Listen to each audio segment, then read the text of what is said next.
Salve galera, seja muito bem-vindo ao Dev2Cruz. Sintam-se à vontade porque hoje vocês vão sair daqui sabendo qual a melhor forma de iniciar um projeto React Native Mobile atualmente. Então, sem muita fofoca, sem muita enrolação, bora para a prática. Antes da gente iniciar a mão na massa e começar a criar o nosso projeto, eu acho que é importante a gente entender o porquê das escolhas que a gente vai fazer e os caminhos que existem em paralelo às escolhas que a gente faz. Então, a gente vai desenvolver em React Native e dentro do React Native existe o Expo. O Expo nada mais é que um kit de ferramentas desenvolvido dentro desse ambiente, do ambiente React Native, tá? E dentro do Expo existem basicamente dois caminhos a serem seguidos, que é o Bare e o Managed Workflow. Tá? O Managed, que é o que a gente não vai escolher aqui, ele basicamente é o caminho mais fácil, tá? Que você só precisa codar JavaScript e o próprio Expo ele cria código nativo no build, de acordo com a necessidade do projeto. A limitação dele é que a gente não consegue criar qualquer coisa, tá? Nas próprias palavras do Expo, como Managed, a gente consegue fazer muita coisa, mas a gente não consegue fazer tudo.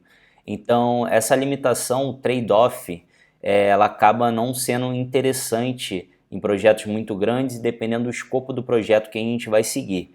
Já o Bare, ele não tem limitação de escopo. Basicamente, a gente tem acesso a todo o aplicativo, a tudo que é possível fazer dentro desse ambiente. E o Bare, diferente do Managed, a gente tem acesso à pasta iOS e à pasta Android, onde a gente coloca código nativo. Isso, inicialmente, pode parecer que não seja um trade-off interessante, mas quando a gente vê na prática isso, a maioria das bibliotecas ela dá um suporte, dá um apoio ali muito tranquilo para você conseguir fazer essas alterações. Tá? Então, na prática, não é algo tão penoso assim. Então, na minha opinião, vale muito a pena a gente seguir pelo Bare por conta das limitações que o Managed proporciona para a gente. Tá? Então, aqui, a gente seguindo o Bare, a gente tem mais duas escolhas a fazer. JavaScript puro e TypeScript. TypeScript nada mais é que uma tipagem do JavaScript, tá? E a força dele aparece quando o nosso projeto começa a tomar corpo, começa a ficar muito grande e a gente precisa dar manutenção nesse projeto. Antes disso, a gente não consegue ver muita vantagem no TypeScript. O JavaScript parece ser muito mais vantajoso pelo simples fato da gente escrever menos código. Mas quando o nosso projeto vai crescendo, a gente começa a ver a importância que o TypeScript tem. E o TypeScript é a velha máxima, você só sabe da importância quando você realmente precisa, quando você vai dar manutenção em código antigo ou algo do tipo. Então, hoje em dia eu sempre inicio meus projetos com TypeScript, independente de eu saber o tamanho que ele vai ter ou não, porque um projeto ele sempre pode crescer mais do que você imagina. Então, eu acredito que o TypeScript seja atualmente uma melhor escolha do que o JavaScript puro. Seguindo a nossa linha, a gente entra aqui no nosso editor de código, o SLint e Pretty. Não tem muito mistério, tá? Eu acredito que são os dois mais famosos aí. Ele automatiza a formatação e acha e conserta erros no teu código. Então não tem muito o que falar. Isso aqui simplesmente quando você começa a usar, é impossível você parar de usar um SLint e um Pretty, porque por conta da produtividade que ele dá no teu código ali na hora de você escrever o código.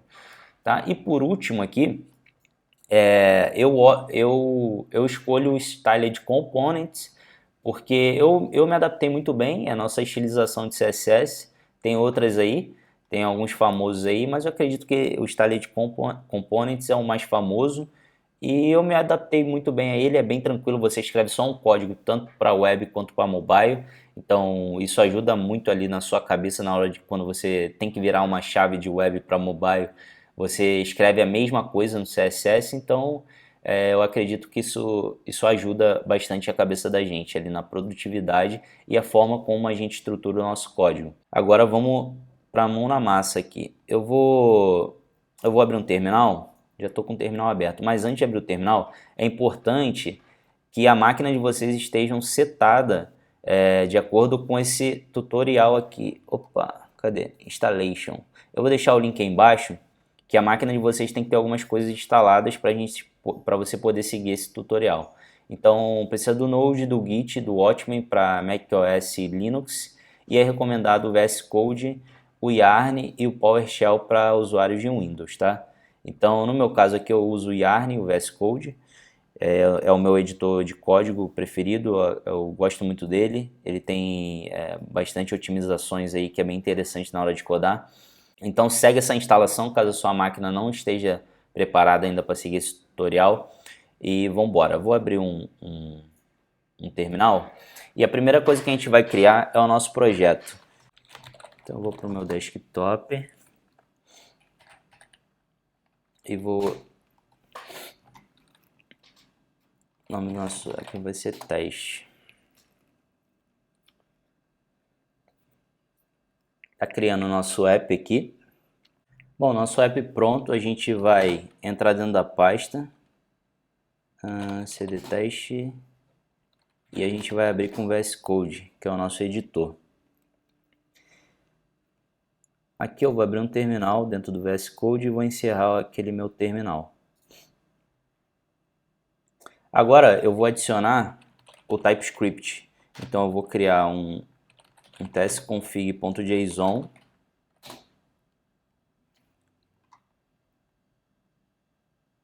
Vou criar um testconfig.json e vou trocar o app.js para testx.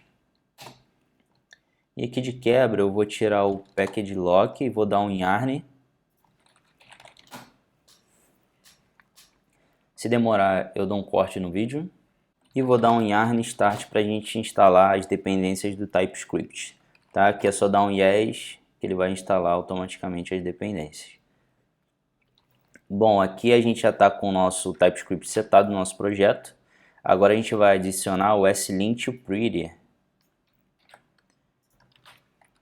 Então eu vou colar aqui, vou adicionar as dependências que eu preciso. E a gente tem que fazer algumas configurações aqui no package.json. Então o slint config extends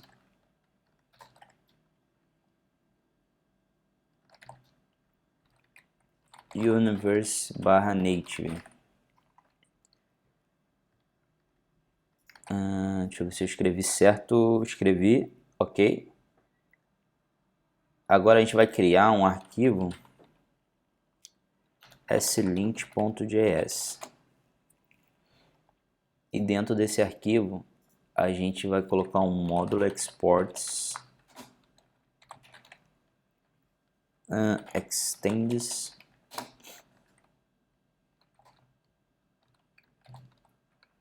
universe native. Bom, nosso slint e o nosso pretty já está funcionando. Vou fazer aqui uma palhinha do que é o slint e o pretty, o que ele faz com o código da gente. Aqui ó, tá mostrando várias sublinhados amarelos, são warnings, são avisos que não está de acordo com a nossa padronização.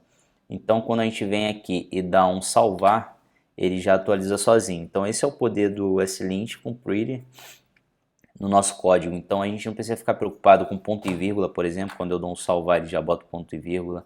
A gente não precisa se preocupar com aspas, botar aspas dupla. Quando a gente dá um salvar ele vai colocar as aspas duplas automaticamente. Então essa é a vantagem que a gente tem ao usar ele. Agora a gente vai adicionar o nosso Styled Components, que é o nosso CSS.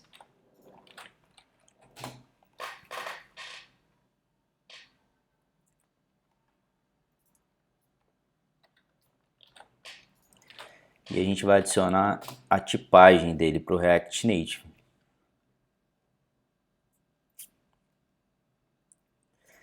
Bom, adicionado tem uma recomendação na documentação do Styled Components que ele fala que é recomendado a gente adicionar um resolutions com Styled Components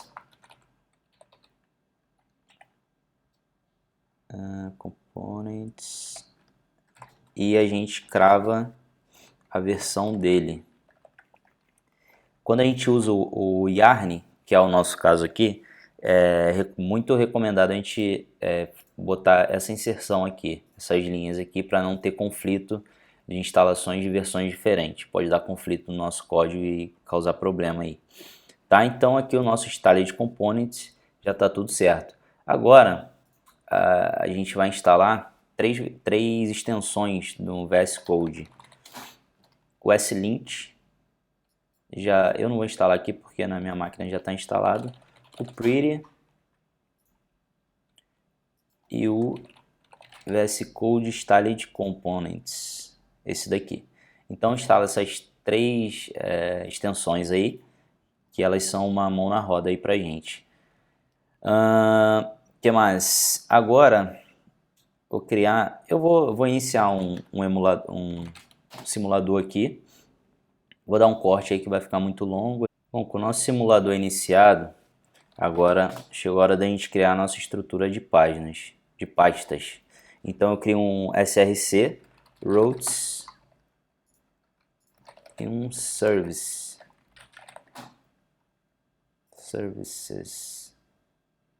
Renomear services. Essa é a estrutura inicial que normalmente eu faço e pode mudar aí ao longo do andamento do projeto. Eu vou pegar o nosso app.tsx e vou jogar lá dentro de routes. Atualizar a importação. E no nosso app eu vou mudar o nome dele para index. Eu vou atualizar a importação novamente. Agora eu vou criar um outro arquivo aqui, index.styled, que vai ser o nosso arquivo de estilo. Deixa eu fechar aqui algumas. Não preciso disso. E aqui eu vou importar o styled.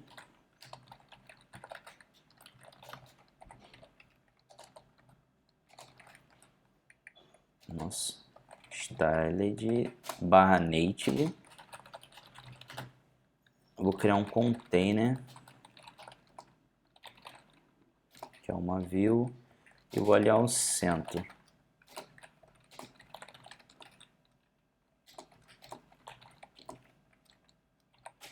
Eu vou colocar um background aqui de violeta. Vou pegar esse container. Isso aqui eu posso deletar, que eu não vou usar esse estilo.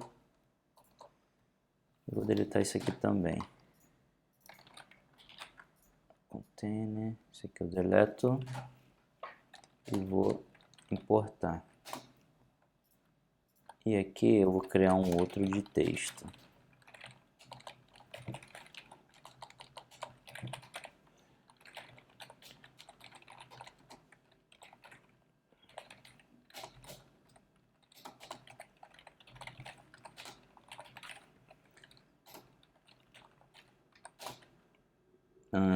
Não vou fazer nada com a cor não.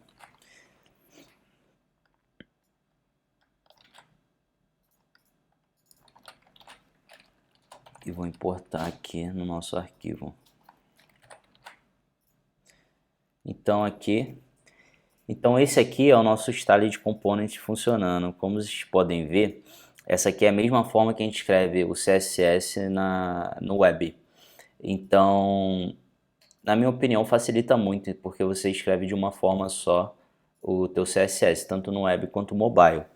Então ali a chavinha na cabeça não precisa mudar quando você muda de mobile para web, se for o caso. Pessoal, é isso. Espero que vocês tenham gostado. Essa é a forma que eu inicio meus projetos. Deixa aqui embaixo nos comentários qual a forma que você inicia o seu projeto, se você faz alguma coisa diferente, se esse vídeo te ajudou de alguma forma a mudar alguma coisa na sua inicialização de projeto. E é isso, espero que vocês tenham gostado. Deixa aí embaixo dicas para os próximos vídeos. E é isso, valeu!